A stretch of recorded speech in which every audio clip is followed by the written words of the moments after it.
Welcome to the Get Published podcast, sponsored by Brodie Consulting Group. To get more information about our coaching, publishing, executive ghostwriting, and podcast production services, go to getpublishedpodcast.com. Hello, I am Paul Brodie, and thank you for joining us for another episode of the Get Published podcast, where we help authors get published with a proven system that works. Today, we're being joined by Dr. Kim Bloomer, author of Essential Oils in Animal Care, a naturopathic approach. Dr. Kim, welcome to the show. Thank you so much for having me, Brodie.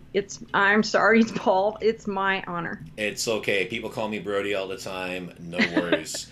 Let's go ahead and get started. So for question number one, I'd like to know, what is the one piece of advice that you would give to a first-time author who is currently writing their book? Because the marketing is not my thing, as I've told you. Yeah. I would just say that you want to, I think the biggest thing for me is to be sure you have an audience. I mean, that you know that there's somebody that you're meeting a need for them.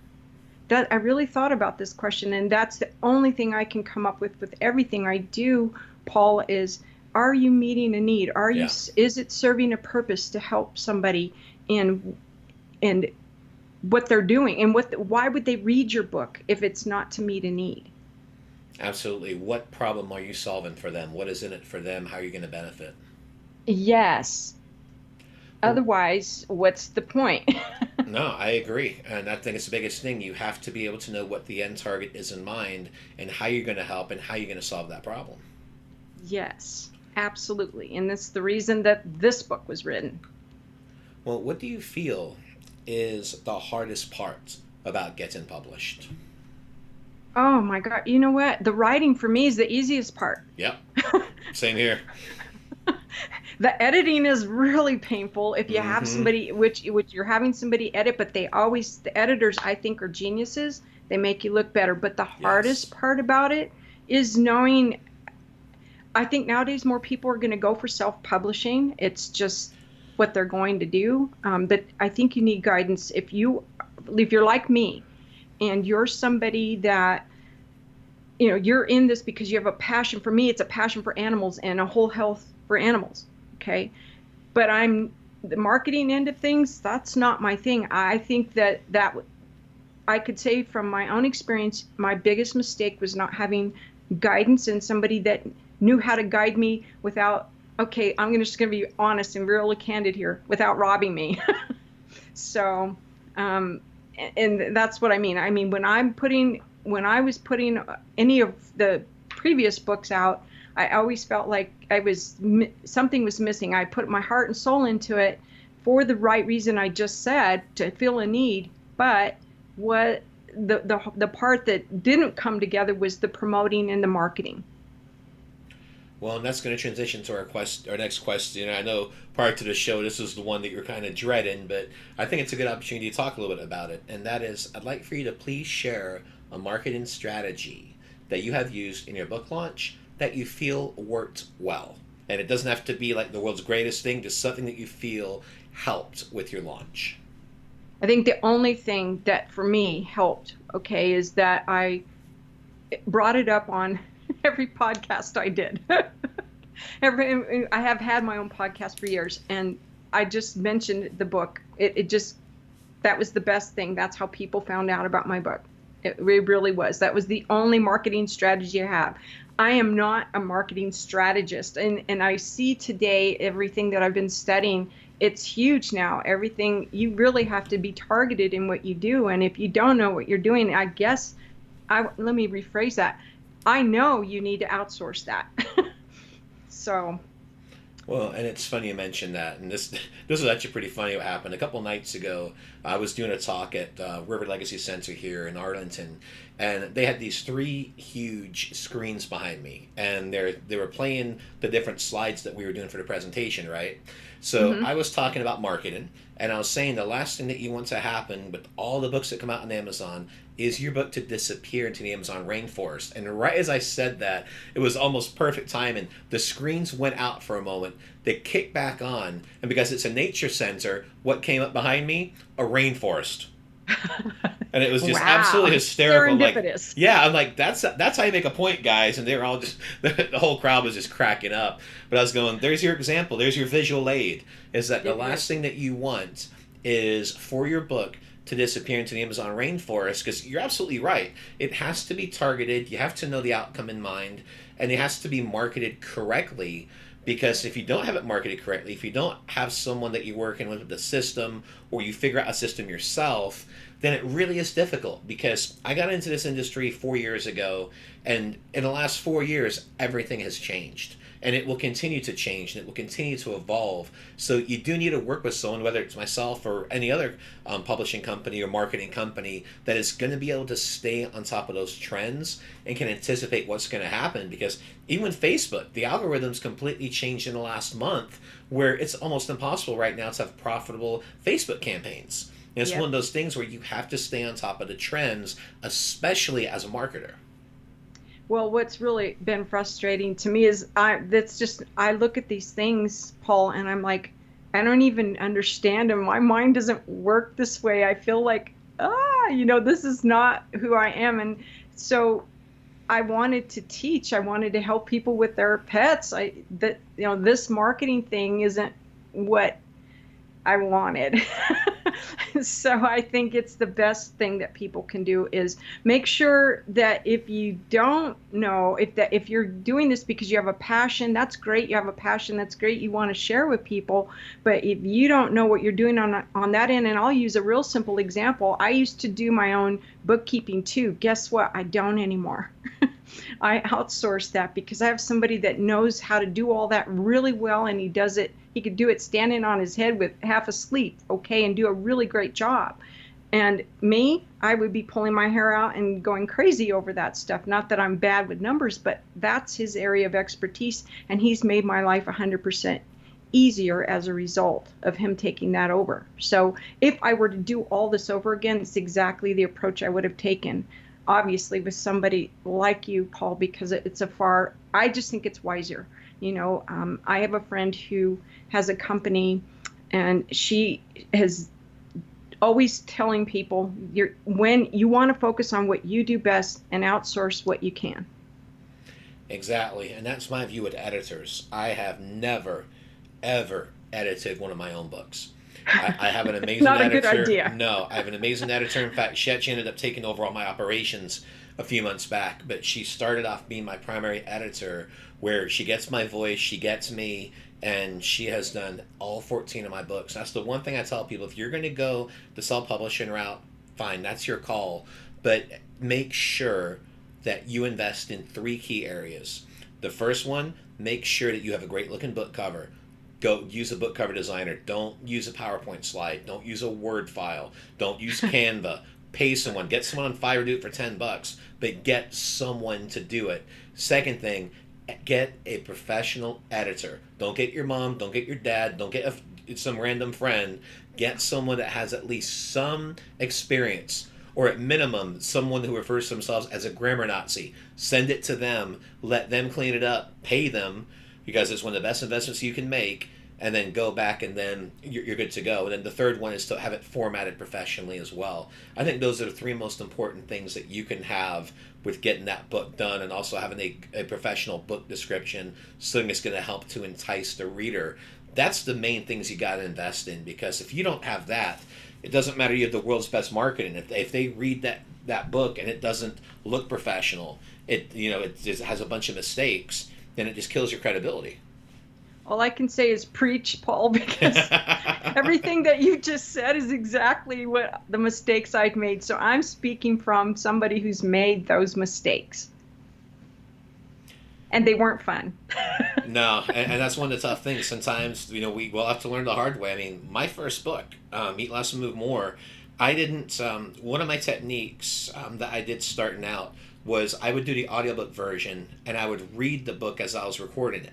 So I was able to find mistakes, and I was able to fix them. This is even after editing and proofing, because even if you go through the big 5, your book's never going to be perfect. You'll find mistakes, you fix them, you make updates, you're good to go. But I found in that first book, Eat Less and Move More, I found 20 mistakes when I was actually going through it a couple months later. Now, the great thing was, I went back and fixed them. And now we have so many Wow. systems in place that it's not, we catch everything.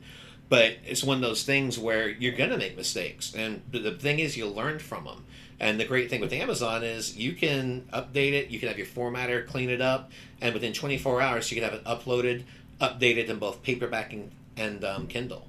So it's one of those things is, don't be afraid to take the plunge, but done is better than perfect. You could always go back and make changes.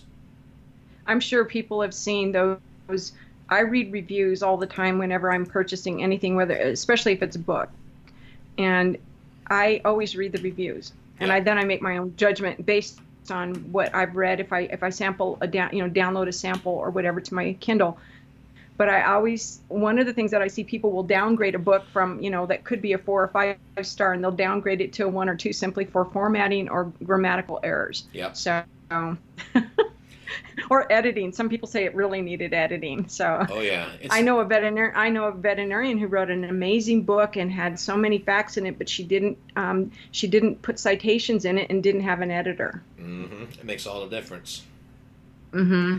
One And thing, it hasn't done well because of that. So. well, one thing I wanted to touch on too, you mentioned about using podcasts to promote your book. Now, are you talking specifically about the podcast that you had at the time, or are you talking about getting on other people's podcasts? Both. Good. Both. I Good. always promoted it on my podcast, our newsletters, our blogs, but also I guess because podcasting was so new, and then a lot of the offline or the terrestrial radio shows were coming online and streaming. That was still something people understood that, but they didn't understand podcasting when I started. So I was being interviewed on pretty much all the pet podcasts that were out there, and I was able to promote whatever book I had at that time that I was, that had published. That's how I did it. Well, and I'll tell you, in my opinion, the two best long-term strategies that you can have. One, it costs a little bit, and that's using Amazon marketing services to keep your book out there for the keywords and everything, which is crazy because you have to pay Amazon to promote your book that's on Amazon. But that's a strategy. But the other strategy that I'm a huge believer in, it's the sweat equity, and that is reaching out to podcasts, spending time, and getting on as many interviews as possible. So what I'd like to ask you is, what strategies have you used to get on all these different podcasts? Because that's one thing my audience, they always ask is like, hey, how do I get on this? And I'm thinking, well, you send an email and you see what happens. But do you have any specific strategies that you have used to be able to get on these different podcasts?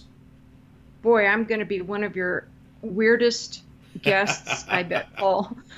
No, and the reason was because the blogging, when I got started, the blogging and podcasting was so new that because I was podcasting and blogging, it was hitting the search engines really fast. Everything was different. As you say, everything has changed really dramatically. Yeah. Because I've been doing this for almost 15 years. And they would just find me doing searches based on what I was talking about, based on what I was blogging.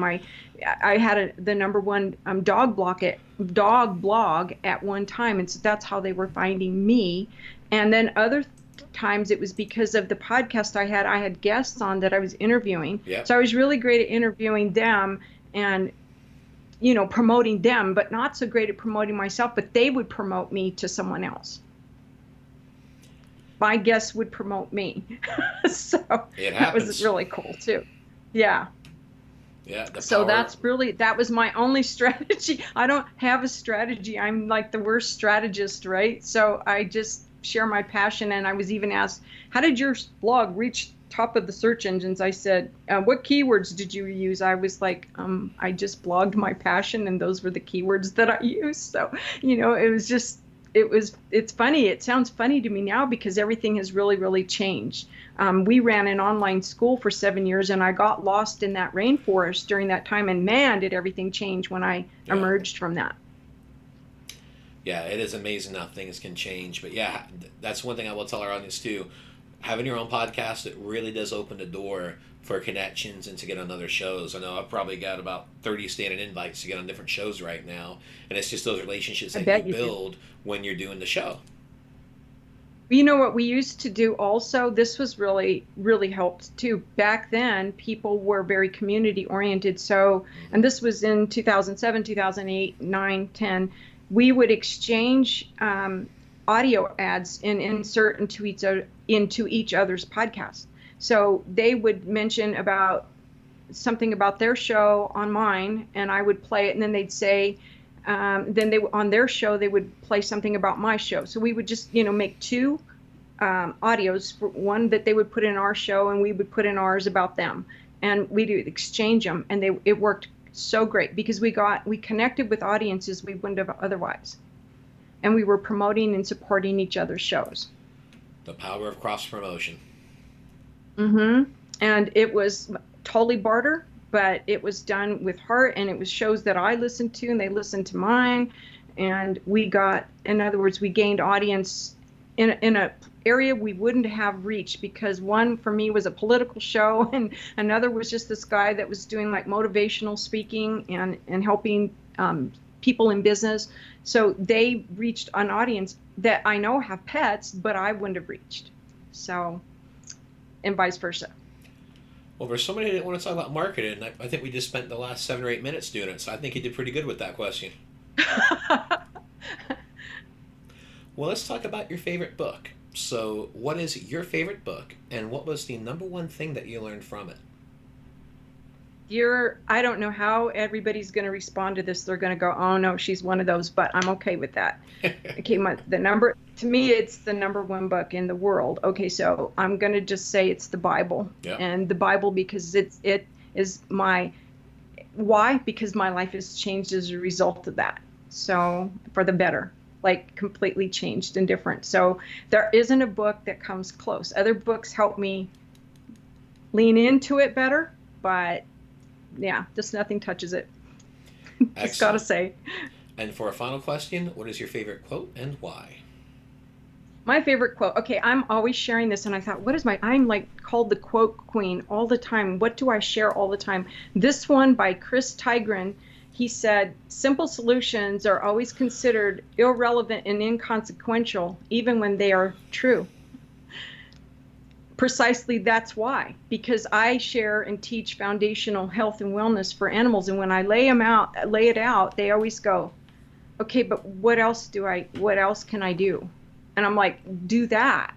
It's the simple, inconsequential solutions. But that's the answer. The very answer is right in front of us, and we don't want to see that within your problem, the answer's right there, and we think we have to have prescriptions and diagnoses and all of these things to arrive at a solution when it's an investment in a lifestyle. And that's why it's my favorite, because it is the obvious. It's the unobvious obvious. Well, Dr. Kim, I want to thank you for being a guest on the show. What is the best way for people to find you online? At my website at Aspen Bloom, like my name, Aspen Tree, Aspen Bloom, petcare.com. Well, Dr. Kim, thank you once again for being on the show, and I wish you all the best in your author journey ahead. Thank you so much for having me, Paul.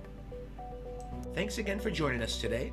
To learn more about how you can be featured in our brand new Get Published business book, go to getpublishedpodcast.com.